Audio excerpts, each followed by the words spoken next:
during the compilation time. Okay, so if you see, okay, if you see, let's say here I forgot to keep semicolon. Okay, so now since now we are using this integrated development environment, okay, it is having a very good intelligence to show what is missing. Okay, it will show here. But in the previous era, right, when I started writing C hash and Java programs, we don't have this kind of IDEs available. We used to write everything on a text file, okay, and we used to run it on the command prompt. Okay, so unless we compile the programs, we don't able to see these errors. So let's say that, like, I don't have this warning. Okay, when I try to compile, okay, it started trying to build the program. Okay, you see, there were these were build errors. Okay, would you like to continue and run the last successful build? I said no because I wanted to see the error. Oh, what happened? Okay, so let me run one more time. So if you see here, it says that, like, the program error CS1002 semicolon expected. So it shows that, like, hey, there is some kind of grammatical errors in your code. Go and fix it. Okay, and when I fix it, it will be automatically compiled. Suppose I'm trying to remove this word. I just misspelled it. Okay, let me do two things. Okay, there are two syntactical errors. Okay, now you see it shows two. One is it is expecting the semicolon. Okay, and one more is the name COSOLE doesn't exist in the current context because there is no class called, okay, COSOL. So these are very more to do with the syntax errors. And as long as you are familiar with the how the programming works in C hash, what kind of keywords are there, and what is the syntax for each and every statement, or every uh, data type, okay, you would be able to fix it and run it. Okay, so these are all fair enough. These are compile time errors, and since it is going to be shown during the compile time, okay, or during the binding time, okay, by looking at the errors, you'll be able to fix it. Okay, so this is okay. Compile time errors are always you can manageable because unless the compilation is successful, it won't execute the program. Okay, but in contrast to compile errors, runtime errors are the errors which can happen during the program execution. Okay, during the program execution, that means compilation is done, build is successful, and the program started working.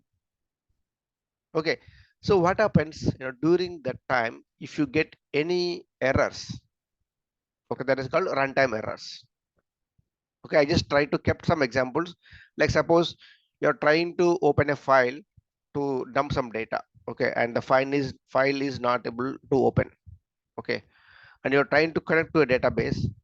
Okay, maybe the user ID password is incorrect. Okay, so some kind of, like, the errors, okay, which you don't predict actually. I mean, you may predict, but it's all can happen, right? Because file you're trying to open, the file may not be available, file is used by some other process. Okay, and when you connect to database, maybe the database is down. Okay, maybe the password has been changed recently, which you are not aware, and your config file still shows the old password. It's all like, can happen, right? But we need to, so but basically those are called runtime errors. Okay, so these are very very bad because it is going to abruptly end the program. Okay, imagine, like, imagine uh, you are doing a banking transaction. Okay, and you are trying to transfer some dollars to your friend. Okay, so what happened is, okay, so normally what happens when you say transfer, first the amount gets deducted from your account. That is first step. Second step is that amount has to be credited to your friend's account. There are two steps.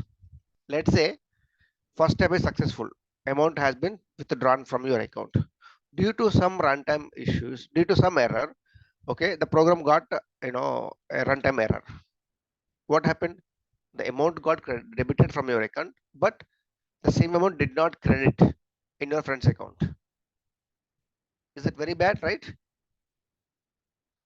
So what I'm trying to say is that runtime errors are very critical. You have to handle it very effectively. Otherwise, as an end user, means I'm talking about the people who are using our application. So it would be very annoying for them to look at these errors and they don't know what's happening, right? So that's why it's always better you have handle the runtime exceptions very cleverly.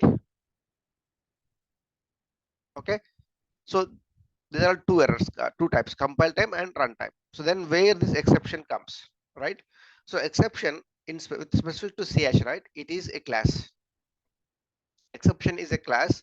Okay, whenever there is any runtime error, what happens is our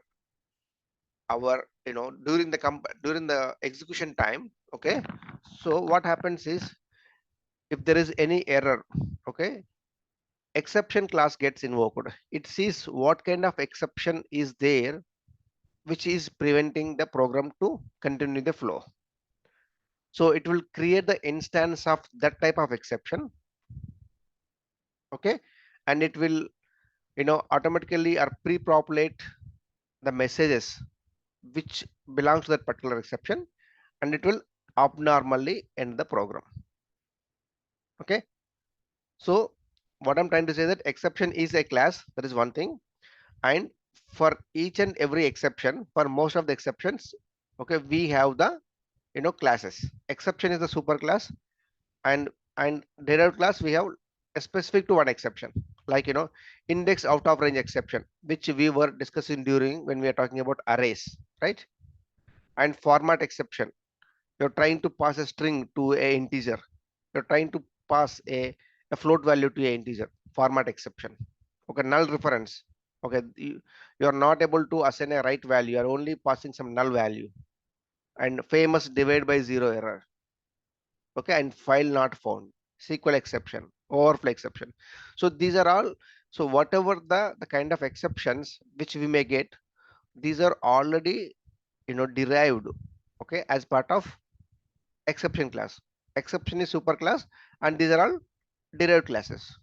So what happens is whenever there is a runtime error, C hash looks at these exceptions which are already predefined by the under the BCL. Okay, okay, okay. Hey, I got this index out of range exception. So what happens? It will create one object for this class.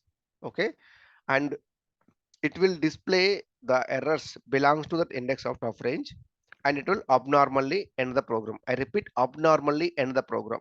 That means if you have a line of code of 10 lines, if the runtime error occurs at the line 5, okay, so it invokes the proper exception at line 5, it displays, and it hangs up. It won't execute the line number 6 to 10. It's called abnormal termination. It won't execute remaining statements. Okay, okay, so let's see, I will show you. So the famous divide by zero, I think most of you are familiar with divide by zero, right? Okay, so now what I'm trying to do is I have two values, a value is 20, b value is 0. Okay, I'm trying to do is like I'm trying to divide the a value with b. So obviously divide by 0 is not possible, and it is a error. But I am not handling any exception. I'm just like trying to execute the program. Let's see what happens.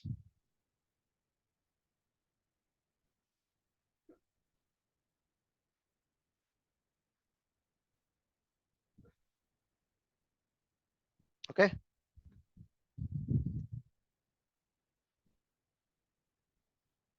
what happened? You see, it stopped here. It shows system dot divide by zero, attempted to divided by zero. Okay, I don't have any kind of exception handling. I'm just written okay, that like there is one runtime error occurred. Okay, and if you see now here, it only printed the first two lines, console return a value and b value, right? And it stopped here. Okay, it stopped here. Okay, and even if you do anything, it won't work here. So it stops. Okay, okay. So this remaining steps did not get executed. That is what I'm trying to say is that when if there is any runtime error, okay, it stops that place and it won't execute the remaining steps, right? That is one point. And one more time I'm trying to explain. Okay, so this divided by zero exception, okay, as a programmer, you know that, okay, hey, I try to do some kind of division with zero, that's why you got the error. As a programmer, since we are techies, we know. But think about the end user perspective, who is using your application. Do they able to get, if you show this message, do they understood what exactly this is? For them it is irrelevant. I'm just trying to do a transfer, and what is this cell, what is this different exception I'm getting, right? It is irrelevant.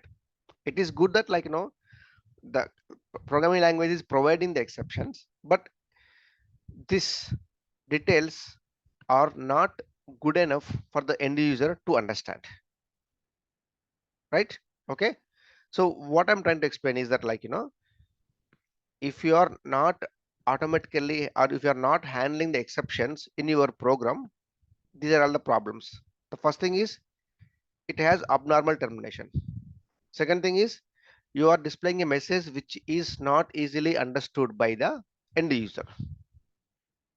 Okay, and third thing is there is no way you can correct the action, right? Unless you handle it, there is no way you can do some kind of logic internally to modify the behavior of the program flow.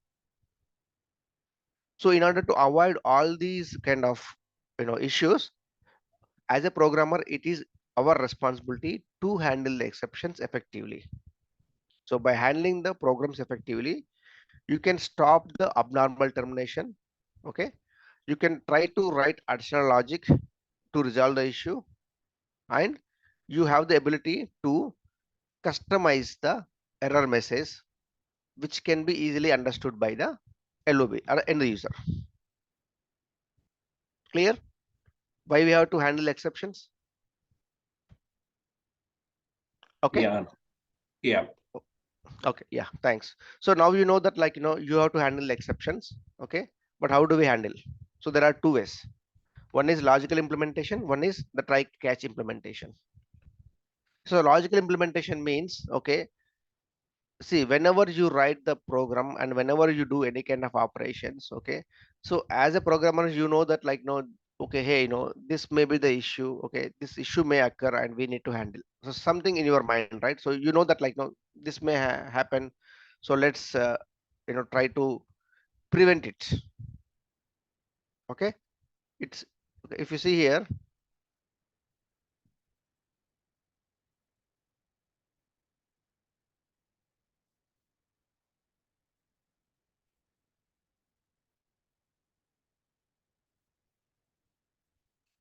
Okay,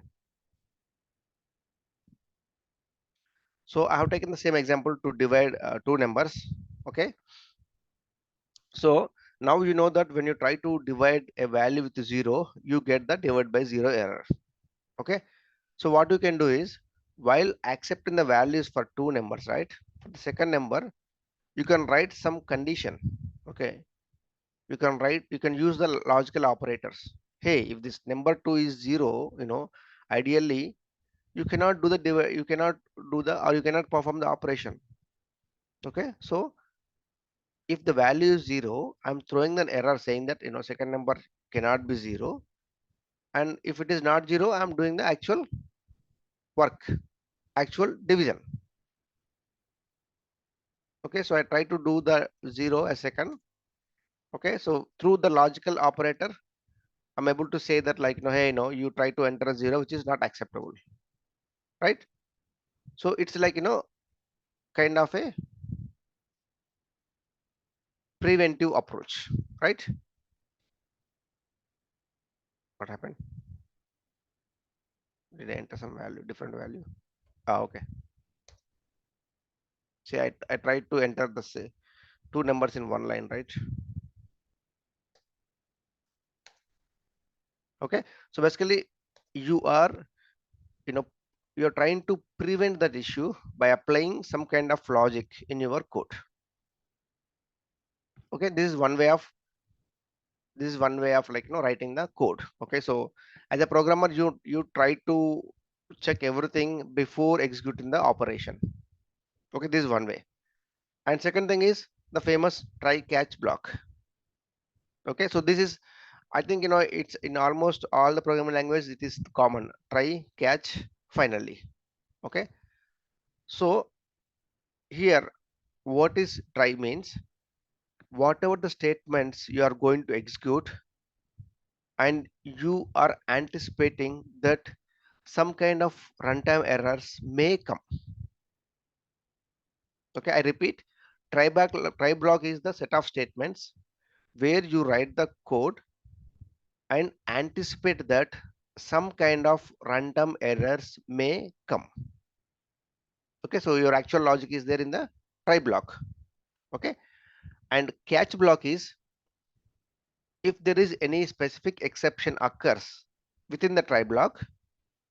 Okay, you are instructing the compile or instructing the CLR. Okay, you execute the catch block. Catch means you are catching the exception in that block. You are catching the exception caused in try block. Okay, and the finally is basically like, whether you are going to get the exceptions or not, but like, finally is used, whatever the statements you keep in the finally, those statements will be executed by default. Whether the exception comes or not, it executes. I will try to explain through programmatically, but remember, try catch finally. Okay, so we'll try with the try catch block first.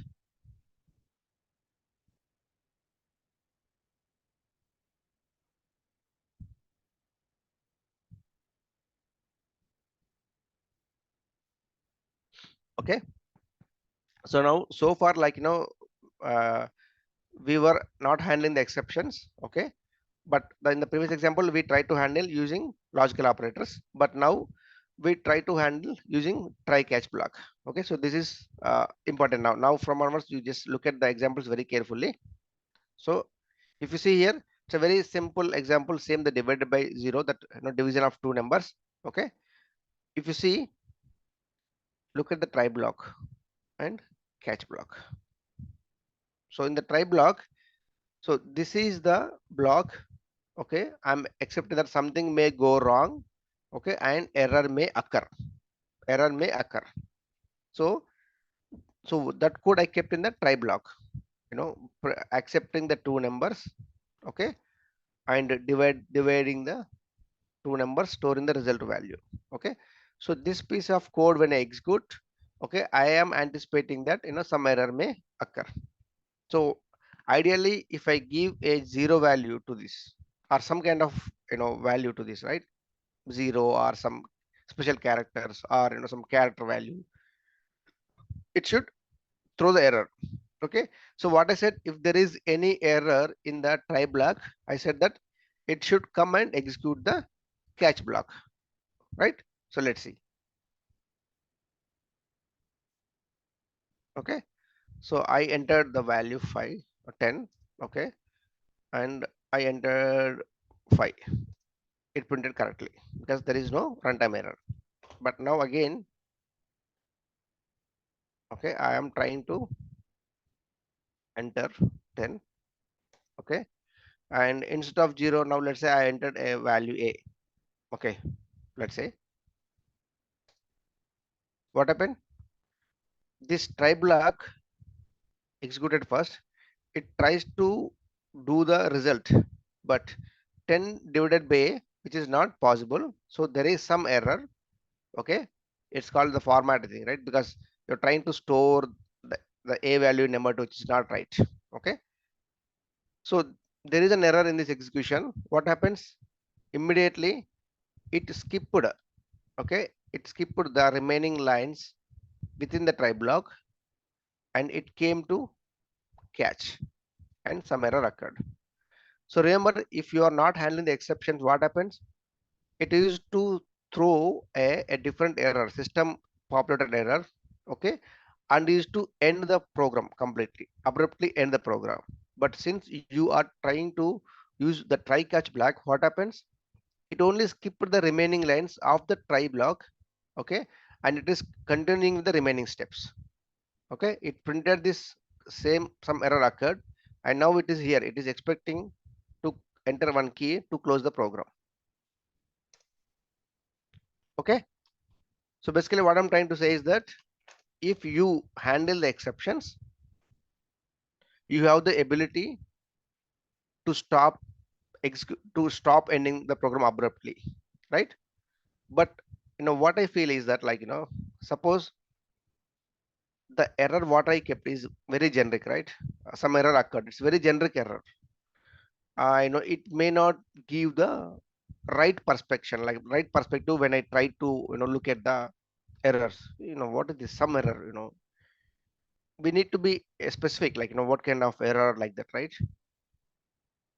It doesn't help me, some error occurred means. Okay, so that's why we have to go for a detailed exception, detailed messaging. So here what I'm doing is just a simple catch block and a simple generic message. Okay, but remember I said that, like, we already have a exception class, right? Exception class, and we have so many derived classes for each and every exception. Okay, so we can effectively utilize these exception classes to get the right exception and also to print the a proper message. So let's see, I will try to show you one more example, the detailed exception message. Okay, so now you see here, okay, I'm using the same program for all these exceptions. Okay, so try block, again it's the same piece of code as per the previous code. Try accept two values and try to do the division.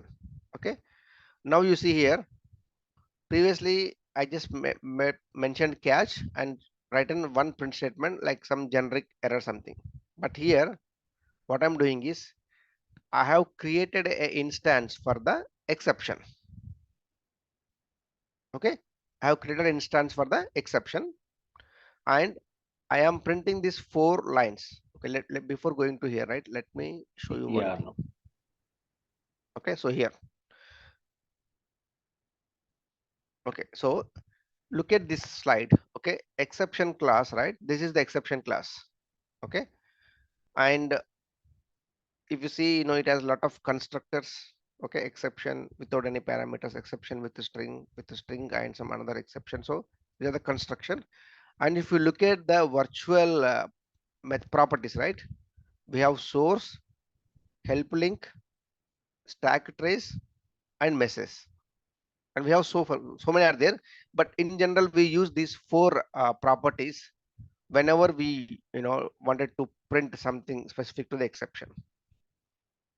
Okay, so these 4 I tried to: source, help link, stack trace, and message. These 4, okay, I try to print here, right? Message, source, help link, and stack trace. So what happens is, okay, so message means it will show the exception details, like why the program abruptly ended, at what point, and what is the message for the runtime error. Okay, source means it basically shows your program, okay, where the problem occurred. Because see, right now we are dealing with only one program, but when you develop the application you have hundreds of programs, and it will be very difficult to understand which program has the issue. So by printing the source, it will show which program has the issue. Okay, and stack trace, it shows the line number of the program. So it tells you the program where it occurred, it tells you the line. Okay, and also it shows the message relevant to your exception. Okay, and help link is basically if there is any additional information you require, okay, triage and resolve the issue for that exception, you can refer that link. Okay, so message for the exception message, source, program name, stack trace, the line number, help link if you want any additional information. Okay, so now what I did is I have created a exception class. Okay, and I'm trying to print those 4 properties. Okay, to get more details about the exception. Okay, let's see.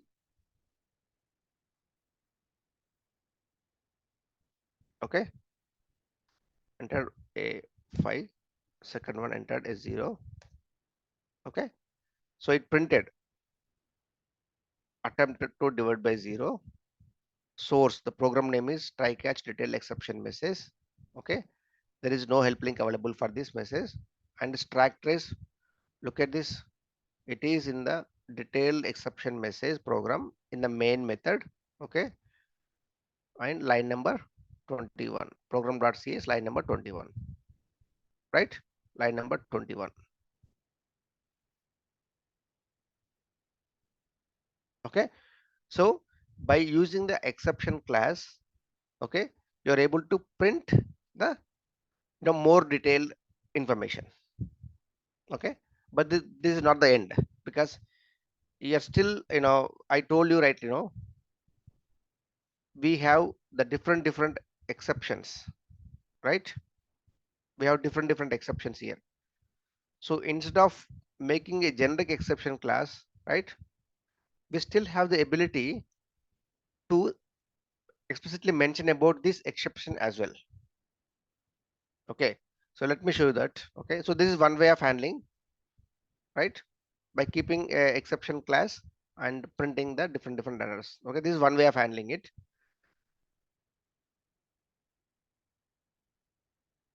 Okay, I need to end this right.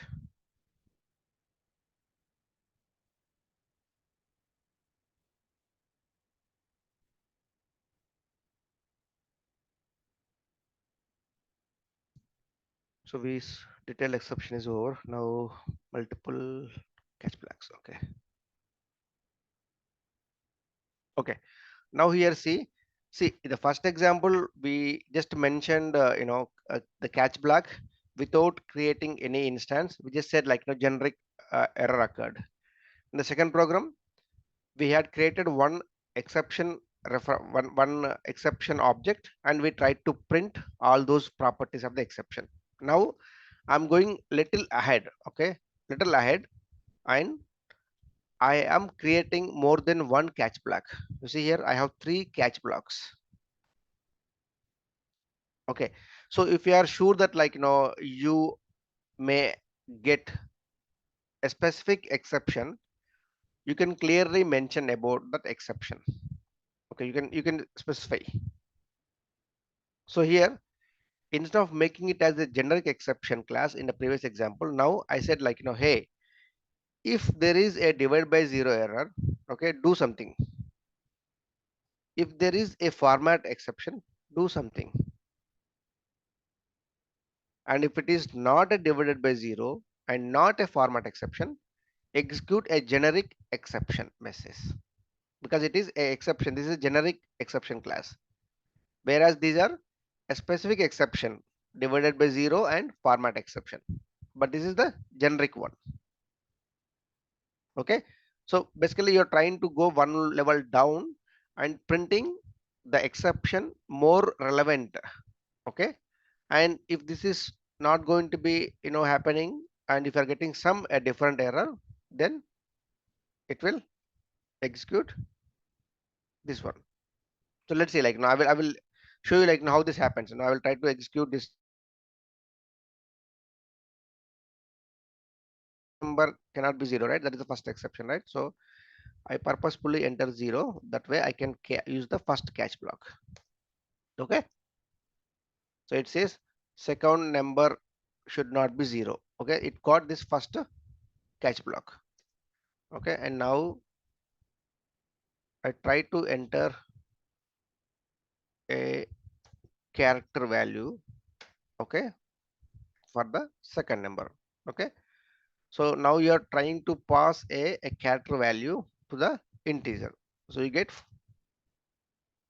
enter only integers because you get the format exception. Okay, now let's see. I will try to execute the third catch exception. Okay, it is generic, right? Okay, I said 20. Now second one. Okay, what I will do, I will just try to do a big number which cannot be held by the second integer. Okay, it says generic catch block because this is not a divided by zero exception, not a format exception. Okay, so some different thing because I'm trying to give a larger value which cannot be held by my integer.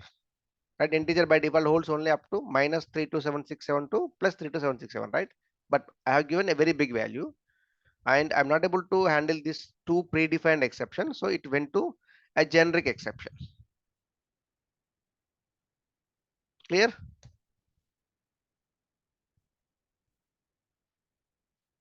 Okay, let me write this.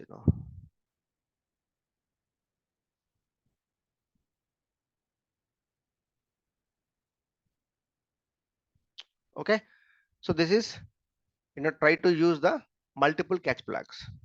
Now let's try to use those three: try, catch, and finally. Right? Okay. Before that, let me show you. So here,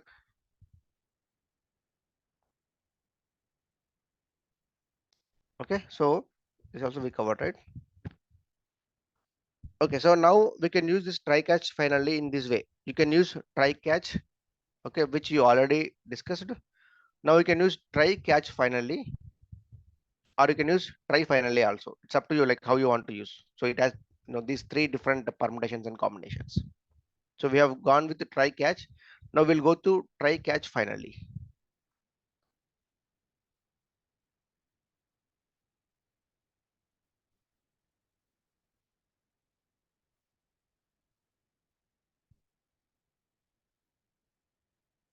Okay.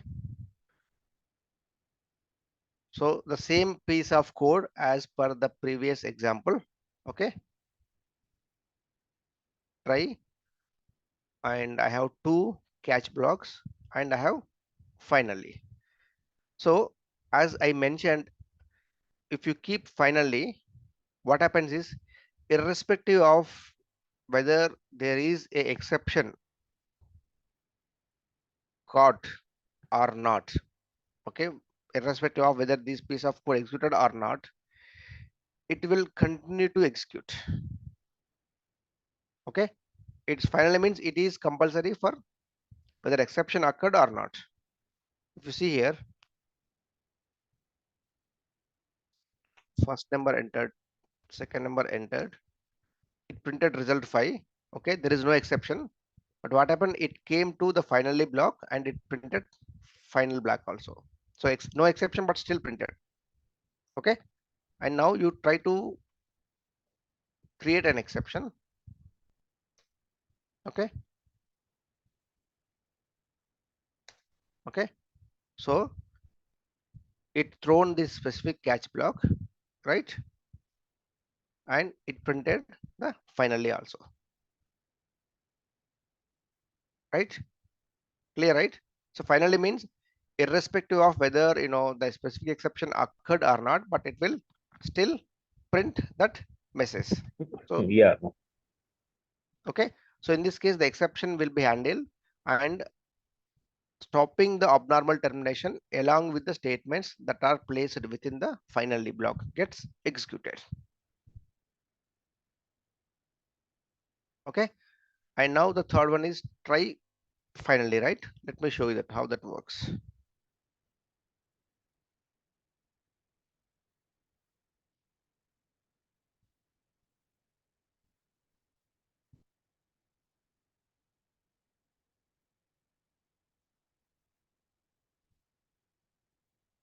Okay, now here,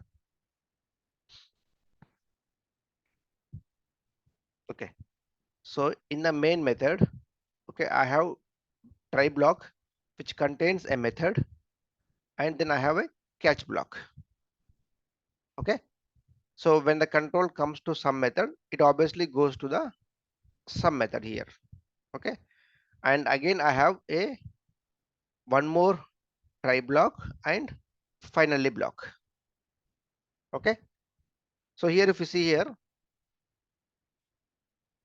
this catch block is for the sum method. That means if there is any error occurred in the sum method, ideally you should come and catch this exception here, right?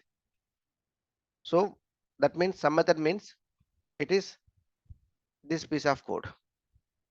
So if there is any exception in this flow, ideally it should catch here.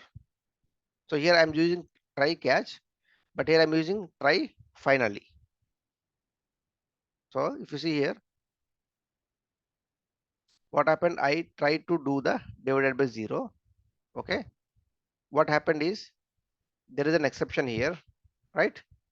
Right, and I'm not getting, here there is no catch block, right? The catch block is in the main method. So if there is any error occurred here, okay, no catch block, but it executes the finally, because finally is the one which executes irrespective of the exception caught or not, right? Okay, so it printed that something method finally block. So here it executed this finally block. Okay, but as a whole there is an exception, right? So that exception got caught and generated the message here. Okay, so the basically what I'm trying to say is that the exception got caught in the main method. Yeah. Okay, and here it executed, the exception got caught, but there is no catch block here. So it printed the finally, irrespective of the exception or not. Then it came to here.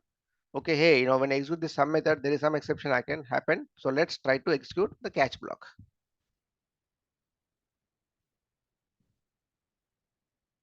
Okay. Yes, yeah. Okay, so see, remember guys, like now in any programming language, right? Okay, when you start writing the programs, professional programs, right? There won't be any program without exception handling. You always find that exception handling is there in every program. Okay, and it's not that hard. Okay, just simple try catch block. Okay, and so it's very simple, very easy. Okay, just need to practice some few examples to get familiar with it. Any questions before we move to next topic? Yeah, now we are good. Okay, fair enough. Now little tricky topic: events, delegates, and lambda expressions.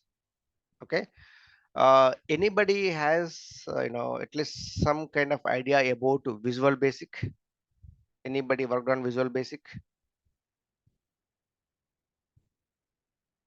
Windows forms.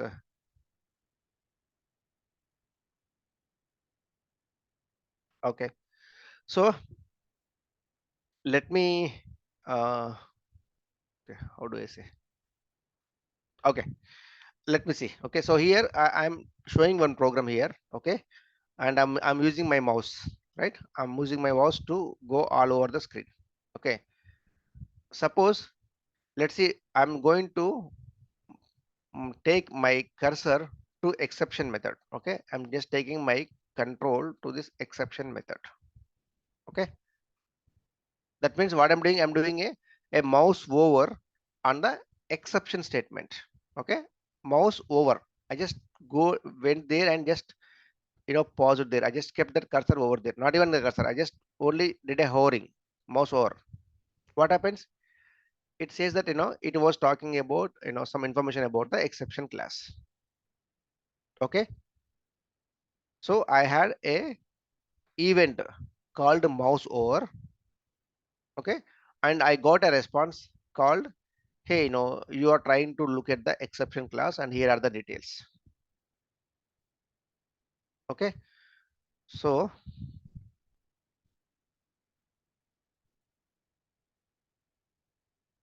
I don't think I have Excel right. 1 second, guys.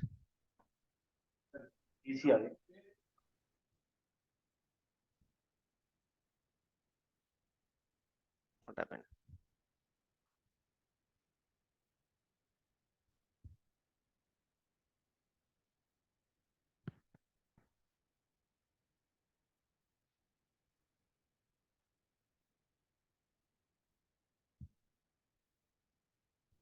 Okay, so here event,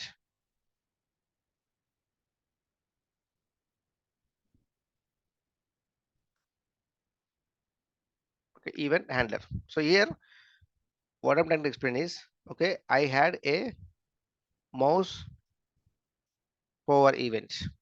I just went to a specific place and I just put my mouse over there. That is called a event. Okay, okay, this is an event. So when I kept there, okay, what happens? It showed that like, hey, you're trying to refer the exception class and it is showing some kind of inputs to me. Okay, okay. So what is the response? No, it in our case it is displaying, right? It displays details about exception class.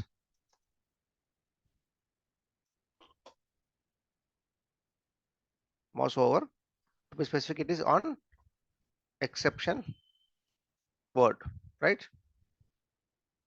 So you had a event and you had a response, okay, through handler. So the response is called handler. Okay, so when we place a cursor on a specific word, okay, there should be some kind of communication happened so that it displayed the information to you, that like you're trying to access, are you trying to know more about exception, here are the details. Okay, some kind of communication happened between event and handler, and that's why Yeah. you have the message displaying on the screen, right? That is called delegate. Okay, it is communication between event and handler. Okay, I'm trying to explain very simple manner. Okay, because this is like whoever is familiar with the VB, right? It's easy for them. So because this concept introduced in VB and they try to continue so far. Okay, because most of the programs in .NET framework, right? Okay, they internally uses this concept event, delegate and handler. Okay, so event is like some kind of action happened, okay, and you are expecting a response. The response happens through handler, and in order to communicate between event and handler, there is a third person called delegate who takes care of data exchange between event and handler. Okay, and one more example I can say is that like basically what I can say is event is basically it's a response or action for a specific scenario, right? You're saying okay, you had a mouse over, you had a mouse click, you had a right click. So all those are called events. Okay, so if you see right here, events provide a way to trigger notifications. Okay, why I'm saying trigger, I will tell you. So events are playing very central role in .NET, all blah blah blah. Okay, but I try to explain events are like mouse button elements, like click event, mouse over, mouse out, many more, right? So event. So whenever you had an event, what happened? Okay, there is a person, a delegate, okay, who takes care of carrying the data from the event. Hey, there is a mouse hover event occurred. Okay, so event occurred. This delegate takes care of the data from the event and passes to handler. And once the handler receives the data, it does whatever it's supposed to do and respond back to the event. So it is not necessary that like every time there should be a two-way communication. Sometimes you can only pass the message to the handler and handler will simply perform the action. There won't be any data flowing back to event. Okay, it's optional flowing back the data. So remember three keywords. So why I said trigger, right? Okay, so there is an event occurred, mouse over, so it triggered internally because you did not trigger that, it is automatically triggered, right? A action saying that, hey, Venu is trying to look for more details on the exception. That is the message the delegate is trying to pass it on to handler. And once the handler knows that, okay, delegate is asking me to share the data about the exception, it prepares whatever is required for me and sends back that message to the event. So that way I can see that message here, right? So this is, and when I say trigger, right, why I'm saying trigger is because this method invocation is, it's not in my hand. I am not explicitly asking to trigger, right? It is happening automatically. And those who are familiar with databases, right? So we have the concept of triggers in database. Anybody knows like what is triggers in database?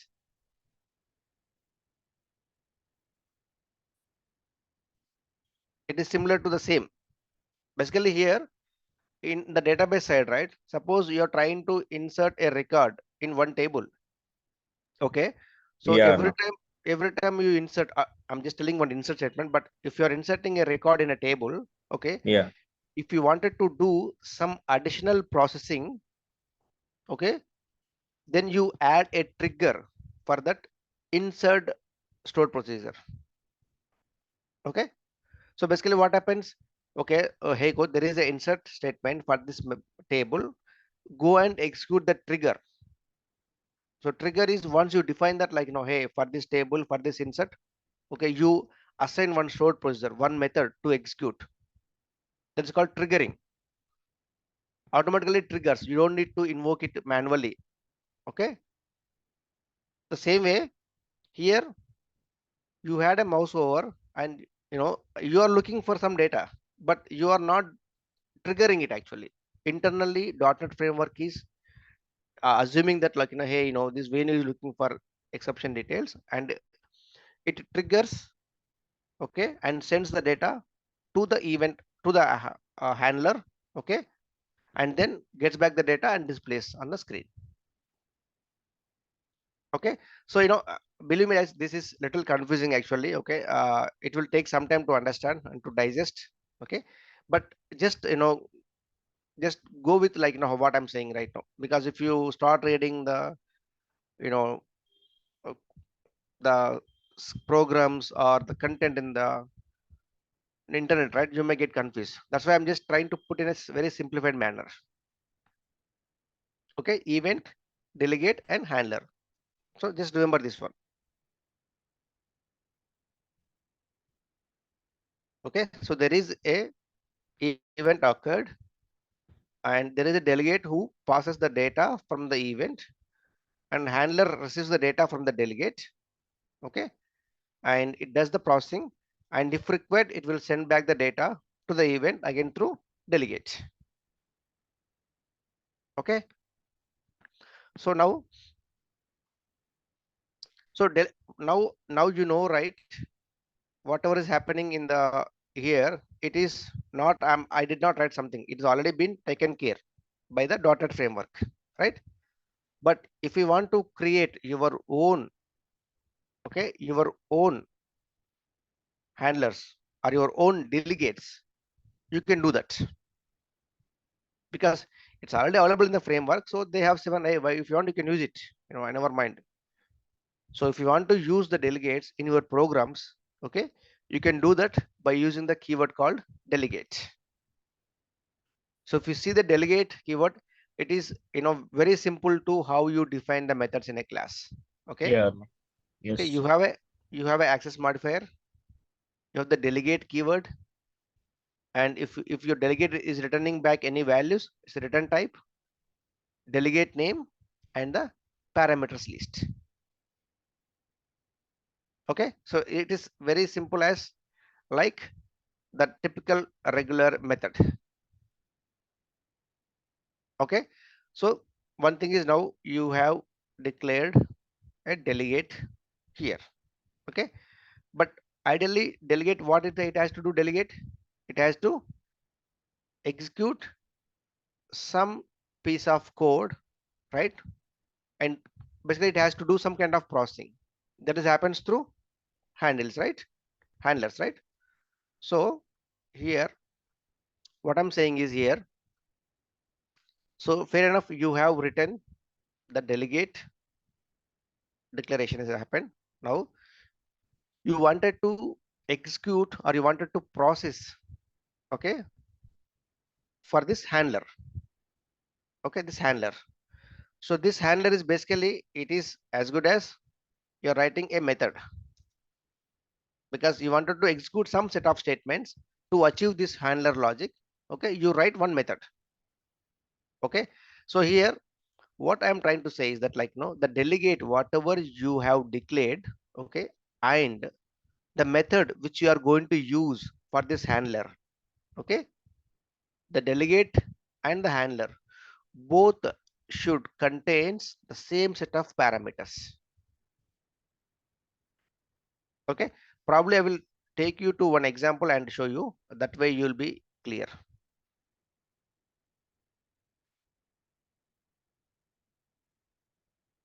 Yeah.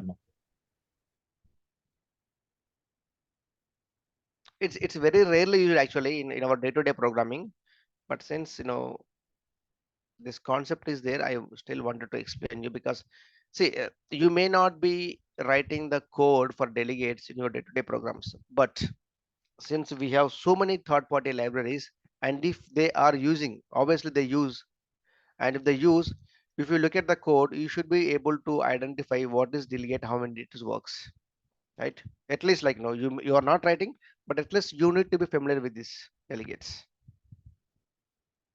Okay, so now here, it's a little tricky part to understand the programming, but let's focus on this.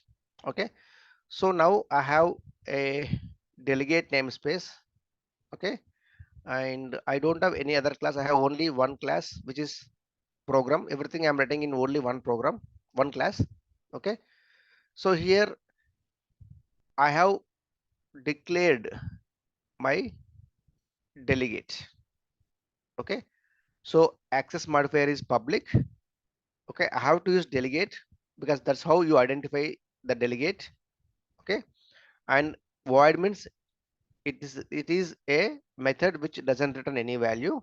Okay, and my delegate name is work performed handler. My delegate name is, okay, and it takes two types of parameters, hours and sports type.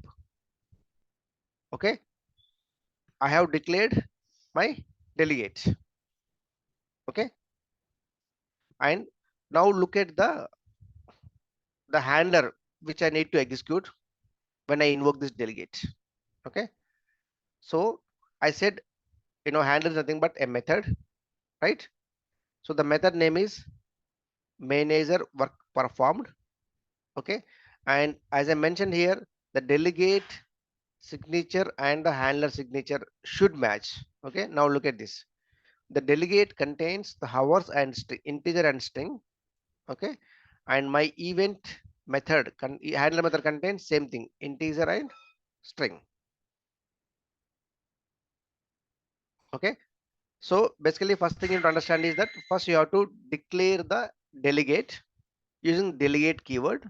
Okay, and you can write any delegate name, so your delegate declaration is done. Okay, second thing is you want to invoke a method to handle that particular event. That method means handler basically, right? So you have written a event handler. Okay, and the signature is same as the delegate. Okay, now fair enough, you have declared the delegate, but there is a way you have to invoke, right, this handler. Let's see how I'm invoking this handler. So I have my main method. So what I'm doing is first, okay, I am creating a work performed handler. This is my handler, right? So for this handler, I am creating a reference object. Okay, I'm creating a reference object, WRK1, work1. Okay, but here you see, whenever you are creating an object for the handler, whenever you are instantiating a object for the handler, okay, you have to pass the event method or handler method which you are supposed to be executing. So you know that you have to execute this method, manager underscore work performed. So you have included that. This is very important, guys. So whenever you create the object for the delegate, okay, you pass the event handler method. Okay, so this is a constructor, you know, right? Because this is my class, okay, event work performed handler, okay, and every class contains the constructor as the same name, okay. And now when I am instantiating my object work1, okay, I have created a constructor and I'm passing the my event handler method. Okay, so very important that whenever you create an object for a delegate, it is your responsibility to include the event handler method as part of the constructor. Okay, I know it's little tricky, but just stay focused. Okay, and now so you have the event declared, you have the method, and now you have created the object for the delegate. Okay, now you invoke the delegate. How you are invoking? You have the instance work1, okay, 10 golf. So you are invoking the handler. So when we invoke the handler, automatically the control, okay, goes to this is the one, right? My handler, it contains the method name manager underscore work performed. So whenever you invoke the event handler, automatically control goes to the event method which you have defined in your object. So the control comes to here and it tries to print the values whatever you have passed here in this example, 10 and golf. I will repeat this one more time, but just now look at the example. Okay, so it printed the values. So let me show you this to make it easy. Okay, so if you want to invoke or call a method using delegates, then you need to do the following. First thing is declare a delegate. Okay, so if you look at the program, I have declared the delegate. Okay, so delegate keyword, my delegate name and the parameters. Second thing is instantiating the delegate object. Okay, what you did, you have created a object called WRK1 for this delegate, right? Instantiation is happened. Third one is invoking a delegate. How you are invoking? You are simply, launching this object work1 with the required values. So declaring, instantiating the delegate and invoking the delegate. So remember guys, you are not invoking the method directly. In typical regular programming language, you invoke the method explicitly, but here you are not doing it on your own. You are only invoking the handler, and this handler knows that you are expecting to invoke the method called manager underscore work performed. So internally it refers this and executes the method internally. So it is happening without your interventions.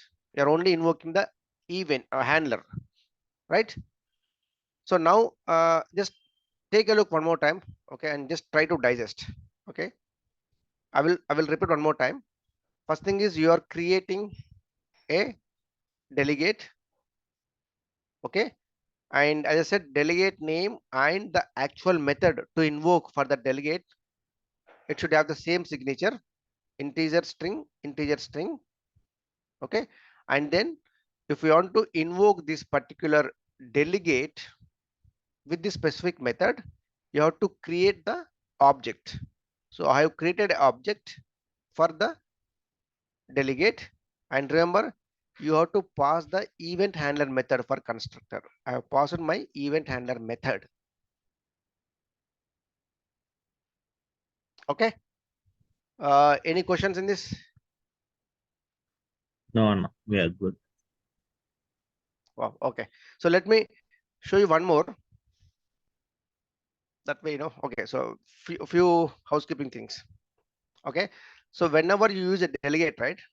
Basically, there is a super class for this delegate. Okay. So there is a super class called, its name also delegate. Delegate is the super class. Okay. And then we have a derived class called multicast delegate. Okay. So basically, whenever you create a delegate, basically it is inheriting the class from multicast delegate.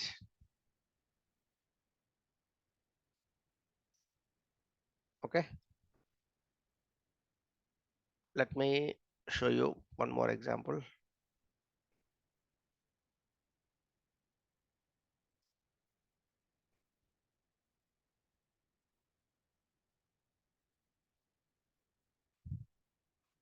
Okay. So now here I have a delegate callback method handler with a string parameter. Okay. And I have a class program within the main method, and here I have two methods here. Okay, I have two methods. Okay. So by looking at the code, can you tell me which is the event handler method? I mentioned that, you know, the delegate and the method, the event handler method should contain the same set of signature, right? So here if you see, delegate has a string parameter and callback method also has a string parameter. That means I can fair enough to say that for this delegate callback method handler, okay, my event handler is callback method. Okay, by looking at the signature, you can identify. Yeah, no. Okay, so now here you see, I have created the object, okay, for this program class. Okay, now I am creating a object for the delegate. What is the delegate? Callback method handler. Okay, so I have created a new object called del1. Okay, and you see what I did, I mentioned my method name. The callback method is the handler, right? But since I have created a object for this class, I have prefixed with the object dot callback method. Okay, now you see I'm just doing little different here. Here what I'm doing is, I said, like, you know, typically you don't invoke the handler method. You only invoke the, you only invoke the delegate, right? You're not Delegate, invoking the method. You're not invoking the method directly. You're only invoking the delegate. Okay. delegates. Okay. So now Yeah, here you have instantiated the delegate saying that, like, no, hey, this is my handler method, callback method. Okay. I only instantiated, but I did not invoke. Okay. What I'm doing is here is I have invoked a separate function called do some work. Okay. So when I say do some work, okay, and here you are passing the same object reference of the handler delegate one, right? So it comes to here, this method, okay, and it just prints whatever is expected to do. And here I said I'm passing some message tetra, okay, and what is this DL, it is again a object reference for the handler. Okay, so now here when you invoke here, it automatically invokes the handler. Let's see. If it is too much, just forget it. I just wanted to show this different example. Basically what I'm trying to say is that, in the previous example, we did not create any object for Yes. the class. Yeah. Okay, here we are creating the object. That is Yeah. one thing. Second thing is, in the previous example, we directly invoked the handler method, okay, by just referencing the object for the delegate. But here I have invoked a separate method, and from that method I tried to invoke the handler method. Okay, let me show you. Let me go back to the previous one more time. Yeah.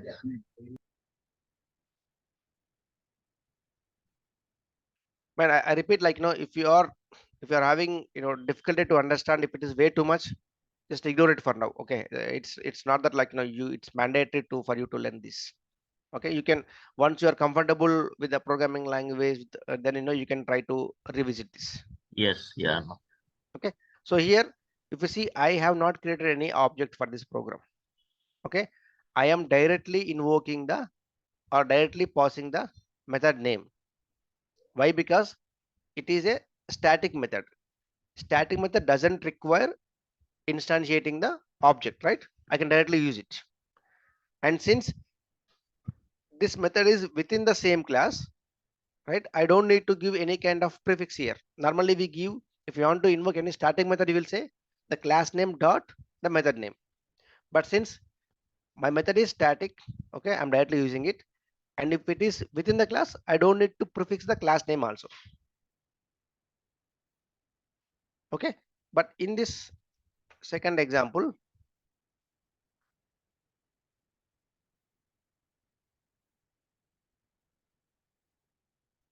delegate, right? Delegate example. Okay, here,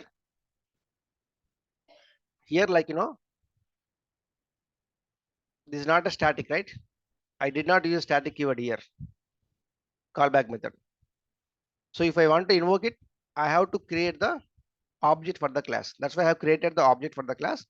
And Yeah. I said, my event handler method is callback method. It is no static. That's why I said, take it from this object. Okay, that is one thing. And second thing is, I'm not directly invoking the callback method. I am invoking a separate method, regular method.